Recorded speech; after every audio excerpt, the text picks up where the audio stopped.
स्वामी समर्थ. नमस्ते. ज्योतिष kitchen and recipe मध्ये आपल्या सगळ्यांचे मी अगदी खूप खूप मनापासून स्वागत करते. आज आपण एकदम पौष्टिक आणि हेल्दी असे लाडू बनवणार आहोत. त्यासाठी इथे मी 1 वाटीभर आळशी घेतली आहे. आता मी भाजायला घेते आणि बाकी साहित्य आहे ते मी तुम्हाला जसं जसं भाजायला घेईन तेव्हा दाखवते. तर सगळ्यात पहिलं मी आळशी भाजायला घेते. इथे मी कढाई घेतली आहे आणि आळशी सगळ्यात पहिलं मी आळशी भाजून घेते. गॅस मध्यम ठेवते आणि चांगली फुलून अशी तडतड उडायला लागेपर्यंत आपण हे पूर्ण भाजून घ्यायचे. व्यवस्थित भाजली गेली पाहिजे. गॅस मध्यम ठेवायचा आणि भाजून घ्यायचे. इथे तर आळशी बघा भाजली गेली आहे. छान असा आवाज करते तडतड आणि याच्या रंगावरून तर आपल्याला कळणार नाही. एक असा सुगंध येतो एक भाजलेल्याचा. त्याचे मी आता आळशी काढून घेते. भाजली गेली व्यवस्थित असं. इथे आळशी भाजून घेतली मी. ही अर्धा वाटी तीळ घेतले आहेत. ते पण छान असे भाजून घ्यायचे. इथे तीळ पण बघा छान असे भाजले गेले, फुलले गेले पाहिजे तसे. तेव्हा लाडू जास्त दिवस टिकतात, खराब होणार नाही. जर कच्चं राहिलं ना तीळ आणि काही कुठची पण वस्तू तर लाडू आपले लवकर खराब होतात. इथे आता तीळ भाजले गेले आहेत, मी काढून घेते. इथे मी 1 वाटीभर सुकं खोबरं घेतलंय. गॅस एकदम कमी करायचा आहे आणि खोबरं पण मस्त खमंग असं खरपूस भाजून घ्यायचंय.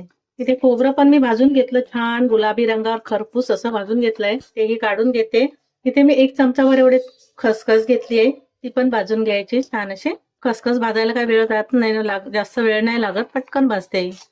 जास्त करपवायची पण नाही, जळली नाही पाहिजे. इथे खसखस पण मी छान भाजून घेतली 1 मिनिट असं आणि तीही काढून घेते. परत मी कढई ठेवली आहे, त्यामध्ये 2 चमचे एवढे तूप घालून घेते.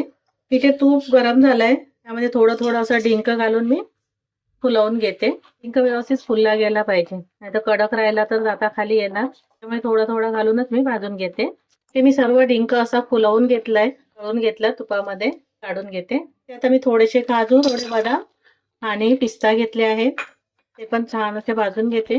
तुम्ही तुमच्या आवडीप्रमाणे घालू शकता. असेल ते घालायचं घरामध्ये, कमी जास्त असं काय प्रमाण नाहीये त्याचं. काजू असेल तर काजू, बदाम असेल तर बदाम, जे आपल्याकडे आहे ते थोडं थोडं घालायचं. पण छान असं भाजून घेते. इथे काजू, बदाम, पिस्ता तेही भाजून घेतलं आणि काढून घेते. त्याच कढईमध्ये मी 1 वाटी गव्हाचं पीठ घेतलंय, चाळून घेतलं आणि ते पण छान असं खमंग खरपूस भाजून घ्यायचंय. आधी मी तूप घालणार नाहीये, थोडंसं भाजलं गेलं ना की नंतर तूप घालणार आहे. असं ढवळायला बरं पडतं सुकं पीठ असते वेळी. आधी पहिलं मी थोडं भाजून घेते, नंतर मग तूप घालते. हलकासा पिठाचा रंग बदललाय आणि मस्त एक सुगंध सुटलाय. आता मात्र कडे बिलकुल सोडायचं नाही, सतत ढवळत राहायचं आणि थोडं थोडं तूप घालून घ्यायचं. आता असं पीठ पटकन भाजतं, जास्त वेळ लागत नाही. तर परत थोडंसं ढवळायचं, परत थोडं तूप घालायचं. जसं लागेल ना तसं तसं थोडं थोडं घालून घेऊन मस्त एकदम खमंग भाजून घ्यायचं. इथे आता मी थोडं थोडं तूप घालते आणि पीठ भाजून घेते मस्त गुलाबी रंग येईपर्यंत.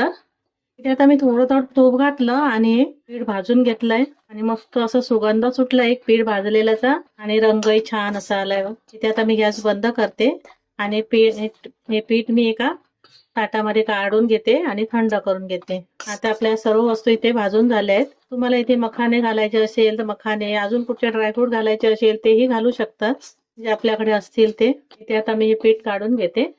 इथे पीठ थंड होत आहे, तोपर्यंत आपले आळशी भाजून घेतलेली ना जवस, ते एका मिक्सरच्या भांड्यामध्ये घालून मी वाटून घेते.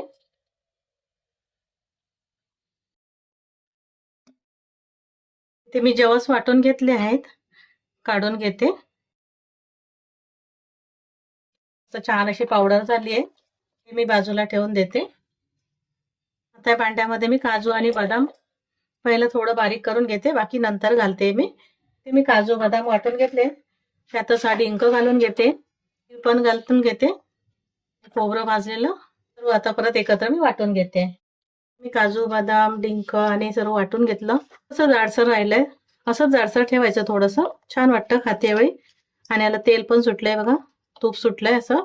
ते मी त्या जवस काढले ना त्याच्यामध्ये ते काढून घेते. ते मी भाजलेलं गव्हाचं पीठ घेतलंय, थोडंसं गार झालंय. गव्हास आणि जे आपण काजू, बदाम, खोबरं वगैरे आहे ते सर्व मी एकत्र काढून घेते. इथे आता मी हे सर्व एकत्र करते. त्यामध्ये थोडं जायफळ पावडर घालते, किसून घेतलंय मी जायफळ. सुंठ पावडर आहे, तिचे दिवस आहे त्याच्यामुळे घालायची. ची पावडर घालून घेते अर्धा चमचा. हा खसखस भाजून घेतलाय ना, तो वाटला नव्हता मी, असाच घालते. थोडंसं ठेवून देते. तीळ मी अख्खे ठेवले होते थोडेसे, खातेवेळी हाताखाली येतात ना, छान वाटतात. आपल्याला सर्व एकत्र एकजीव करून असं घ्यायचंय, व्यवस्थित असं मिक्स करून घ्यायचंय. आता मी व्यवस्थित असं मिक्स केलंय. आपण वेलची पावडर टाकली आहे, जायफळ पावडर टाकली आहे आणि तीळ वगैरे टाकलेत, खसखस. व्यवस्थित मिक्स करून घ्यायचं, एकजीव असं करून घ्यायचं. आता इथे व्यवस्थित मिक्स झालंय. गूळ घालून घ्यायचंय. तर तोपर्यंत मी आता कढई ठेवते. मी गॅसवर कढई ठेवली आहे. घालून घेते 1 चमचाभर. 1 वाटी गूळ घेतलाय, बारीक चिरून घेतलाय. गॅस कमी करायचा आहे. गूळ घालून घ्यायचंय. जास्त गोड हवा असेल तर अजून थोडंसं गूळ घालून घ्या. मी इथे 1 वाटीच घेतलाय गूळ, मला गोड कमी पाहिजे. पाण्याचा वगैरे वापर केला नाहीये. आपल्याला पूर्णपणे हा गळून घ्यायचा आहे, वगैरे करायचं नाहीये. त्याच्यामुळे गॅस पूर्ण कमीच ठेवायचा आहे. गूळ पूर्णपणे विरघळला गेलाय बघा, गुठळ्या बिलकुल नाही आहेत. आपल्याला पाक वगैरे करायचा नाहीये, तर गॅस बंद करायचा आहे आणि हे जे वाटलेलं आपण मिश्रण आहे सर्व लाडूचं, ते घालून घ्यायचंय.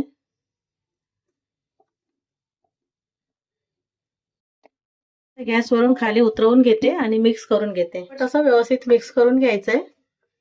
गरम आहे खूप, त्यामध्ये काढून घेते मी. लाडू वळायला सोपे जातील. नाही घेतलं याच्यामध्येच केलं तरीही चालेल. थोडंसं मिश्रण थंड झालंय, गार झालंय थोडंसं. व्यवस्थित असं मिक्स करून घ्यायचं आणि पटपट लाडू वळायचे. झालं ना, मग ते लाडू व्यवस्थित असे वळले जात नाही. जेवढं सोसेल तेवढं असतानाच हे लाडू वळून घ्यायचे. आता इथे लाडू वळायला घेते. तेच करायचे, जास्त मोठे पण नाही करायचे. खायला पण बरे वाटतात. सहज वळला जातोय बघा लाडू. गरम असतं ना, थोडे पटपट पटपट असे करून घ्यायचे. जास्त असेल तर कोणाला सोबतीला घ्यायचं, थोडे असतील तर पटपट होतात एकटीला आपल्याला. असे आता मी सर्व लाडू घेते, वळून घेते. आपल्या आळशीचे मस्त अत्यंत पौष्टिक असे लाडू तयार झाले आहेत. बरं मी थोडीशी खसखस लावली, दिसायलाही छान वाटतात आणि खायला पण छान वाटतात.